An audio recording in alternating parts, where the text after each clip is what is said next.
America की तरफ से कैरियर स्ट्राइक ग्रुप की तैनाती, इसको आप कैसे देखते हैं? क्या ये पूरी तरीके से पीस को मेंटेन करने वाला डिप्लोमेटिक फेलियर है या फिर ट्रंप की एक वो स्ट्रैटेजी जिसके आधार पर वो प्रेशर टैक्टिक्स का और इंटिमिडेशन का इस्तेमाल कर रहे हैं?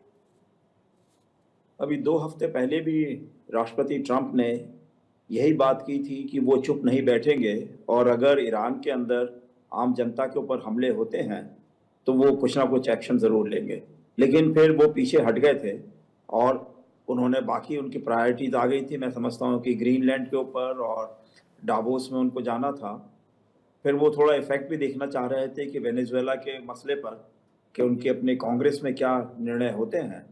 तो अब उन्होंने देखा कि इन सब चीज़ों में कांग्रेस में उनको सपोर्ट मिल गया है कि वेनेजुएला में जो करना चाहे वो सरकार कर सकती है। दूसरा, जो नेटो के देश हैं, यूरोपियन देश हैं, जो ग्रीनलैंड में उनके विरोध में खड़े होने के प्रयत्न कर रहे थे, वो वेनेजुएला और ईरान में पूरे तरीके से उनके साथ में हैं। और तीसरा, पहले उनके जंगी जहाज़ खासकर जो यूएसएस अब्राहम लिंकन है, ये सब दूर थे। अब सबको उन्होंने बुलाकर वेनेजुएला से और साउथ चाइना सी से मध्य एशिया के क्षेत्र में ले आए हैं। और इससे हम ऐसा लगता है कि अब पूरी तैयारी करी है। उन्होंने अपने बेड़े जो हैं जो अरब देशों में हैं, जहाँ से उन्होंने बाकी अमेरिकन को हटा दिया था, उनको लेकर आ गए हैं। हम यह भी देख रहे हैं कि भारत ने अपने नागरिकों को बोला है कि वो वहाँ से ईरान से बच के निकल जाएं। कई और देशों ने भी यही बोला है। तो हम समझते हैं कि इस बार जो है दबाव ज़्यादा है और अगर किसी वजह से ट्रंप साहब रुक जाते हैं तो मैं समझता हूँ कि शांति के लिए एशिया में और हमारे पड़ोस के एरिया में मैं समझता हूँ ज़्यादा अच्छा रहेगा। लेकिन कुछ कह नहीं सकते इस समय स्थिति किस दिशा में जाएगी। नहीं, और कुछ कह नहीं सकते क्योंकि बात डोनाल्ड ट्रंप की है, इसीलिए शायद ज्यादा मुश्किल नजर आता है कि कुछ अभी फिलहाल कह नहीं सकते। गौरीशंकर गुप्ता साहब, अगर किसी भी भ्रम की गुंजाइश ऐसा लगता है नहीं, इसी वजह से क्योंकि डोनाल्ड ट्रंप ऐसा लगता है जानबूझकर जंग की तरफ आगे बढ़ते हुए नजर आ रहे हैं। अगर ऐसा नहीं होता तो कैरियर स्ट्राइक ग्रुप ईरान की तरफ नहीं होते, ट्रंप उसका खुलकर ऐलान नहीं करते। ऐसा लगता है कि कवर था कि हम शांति की तरफ, हम पीस की तरफ बढ़ने जा रहे हैं, लेकिन अब खुलकर एक जंग की स्थिति क्या आपको बनती हुई नजर आ रही है? या फिर मुमकिन है ट्रंप यू टर्न ले ले, जैसे बाकी केसेस में प्रेशर बनाते हुए फिर उसके बाद वापस ले लिया अपना फैसला? भाई नमस्कार। नमस्कार सर। देखिए, अभी अमेरिका के और ईरान के संबंध काफी डिकेड से तनावपूर्ण रहे हैं और इनमें 4 चीजें मुख्य रूप से रही हैं। ईरान का न्यूक्लियर प्रोग्राम, ईरान का इजराइल को धमकी देना और उसका एग्जिस्टेंस को ख़त्म करने की धमकियां, ईरान का जो टेररिस्ट ग्रुप है हमास और हिजबुल्लाह और इनको सपोर्ट करना, और अब उसमें चौथी चीज़ जुड़ गई है कि ईरान के अंदर जो आर्थिक स्थिति है वो बहुत ज़्यादा ख़राब हो गई है और उनका जो एक्सपोर्ट्स हैं, इंपोर्ट्स हैं, वो भी बिल्कुल रुक चुके हैं और जनता बड़ी परेशानी की स्थिति से गुजर रही है। और जो अभी जो उन्होंने जो डेमोन्स्ट्रेशन किया जनता ने, उसके ऊपर बहुत ज़्यादा क्रैकडाउन, बहुत सीरियस क्रैकडाउन किया और फिगर्स हैं कि 5,000 से 20,000 के बीच लोगों को मार दिया गया। तो ये चौथा जो एविडेंस आया है, इसको लेके अमेरिका और भी ज़्यादा नाराज है। तो नेचुरली अमेरिका की नाराज़गी ईरान के साथ काफ़ी है। अमेरिका चाहेगा कि जो करंट रेजिम है वो किसी तरह से हट जाए और उसकी जगह एक ऐसा रेजिम वहाँ पे आए जो अमेरिका की इंस्ट्रक्शंस के ऊपर काम करे, अमेरिका की सुनवाई करे, जैसे उन्होंने अभी वेनेजुएला में किया है। ये अमेरिका की नीति हमेशा से रही है, जो भी इनकन्वीनियंट रिजीम होता है उसको हटाने की और उसकी जगह कन्वीनियंट रिजीम को बिठाने की। तो यही कोशिश यहाँ पर इनकी चल रही है कि किसी भी तरह से इस रिजीम के ऊपर प्रेशर बनाया जाए। अभी जो इन्होंने आर्माडा जो इकट्ठा किया है, वो मेरे को लग रहा है कि फिलहाल ये शो फोर्स है, ये एक डिप्लोमेटिक या मिलिट्री स्ट्रेटेजी कह सकते हैं कि उन्होंने चारों तरफ डिप्लॉयमेंट किया है अपने बेसेस के ऊपर, चाहे वो ओमान में हो, चाहे कतार में हो, चाहे बहरीन में हो।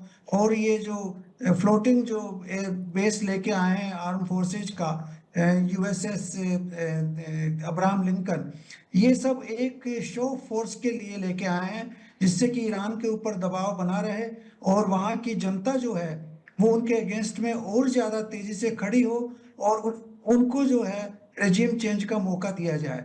मेरे को लगता है कि हो सकता है उनका कुछ टारगेट्स के ऊपर अटैक हो स्पेसिफिकली, लेकिन एक फुल फ्लेज्ड वार मैं नहीं देख पा रहा हूं अभी, क्योंकि सारे के सारे गल्फ कंट्रीज भी इसके अगेंस्ट में हैं। वो भी नहीं चाहते हैं कि अस्थिरता आए रीजन के अंदर। आपने देखा सऊदी अरेबिया ने मना कर दिया कि वो अपना एयर स्पेस उनको नहीं देगा। तो ये एक बड़ी क्लियर स्ट्रेटेजी इनकी गल्फ कंट्रीज की है, जीसीसी स्टेट्स की, कि इस रीजन के अंदर अस्थिरता ज्यादा नहीं बढ़नी चाहिए। और मेरे को ऐसा लग रहा है कि ये मैसेज प्रेसिडेंट ट्रंप को कन्वे कर दिया गया है। तो प्रेसिडेंट ट्रंप जो है वो पूरा का पूरा दबाव बना के इंटरनल प्रेशर से इस सरकार को बदलने की कोशिश कर रहे हैं, या फिर ये सरकार यूएस के साथ नेगोशिएट करे और जो 3-4 चीजें जो इनकन्वीनियंट अमेरिका के लिए, उनके ऊपर एक समझौता हो, कॉम्प्रोमाइज बने। ये मेरा विचार है, लेकिन एक फुल फ्लेज वार मैं अभी नहीं देखता हूँ। हो सकता है कुछ टारगेटेड अटैक्स एयर फोर्स उनकी कर ले, बट इससे ज्यादा मैं अभी नहीं सोच रहा हूँ। ठीक है, लेकिन पूर्णिमा नाथ जी, क्या ट्रंप इसके रेपरकशन क्या होंगे इसको इग्नोर कर रहे हैं? Is he enjoying the conflict that is going around in the world and he is feeding it, literally he is feeding it, क्योंकि बार बार इस तरीके की बातें, बार बार एक प्रेशर टैक्टिक्स का इस्तेमाल करना, बार बार अपनी एक प्रेशर पॉलिटिक्स के साथ आगे बढ़ना पूरे के पूरे जियोपॉलिटिकल ऑर्डर को खराब कर रहा है। मतलब कहां उनको चाहिए था नोबेल पीस पुरस्कार और नहीं मिला, तो उसकी एवज में जंग भड़काएंगे क्या ट्रंप? नमस्ते Purnima ji, nice to see you once again, long time. अच्छा लगा आपने भारत टीवी में ज्वाइन किया। मैं तीन पॉइंट में ये आंसर करूंगी। फर्स्ट ऑफ ऑल, आपने उनके पॉलिटिक्स के बारे में बात किया। सर्टेनली आपने देखा रिसेंटली बोर्ड ऑफ पीस, मैं तो उसको बोर्ड ऑफ PICECE बोलूंगी।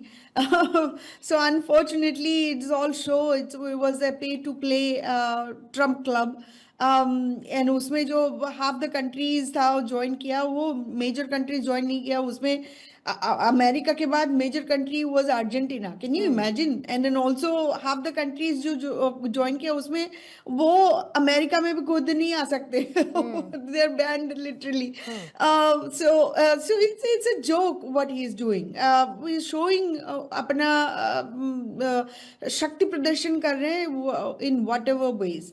बट आपको second point, I think most important in this case, आपको ये बताने वाली हूँ कि आपको पता है कि एक पिछले कुछ दिनों से और कुछ हफ्तों से, जब से मतलब वेनेजुएला का लीडर को किडनैप करके लेके आ गए और ईरान की बात चल रही है, ग्रीनलैंड की बात चल रही है, आपने एक चीज नोटिस किया, एप्स्टीन की बात नहीं हो रही है। And this is the crux of it. I think from A domestic politics perspective, Epstein files and release of Epstein file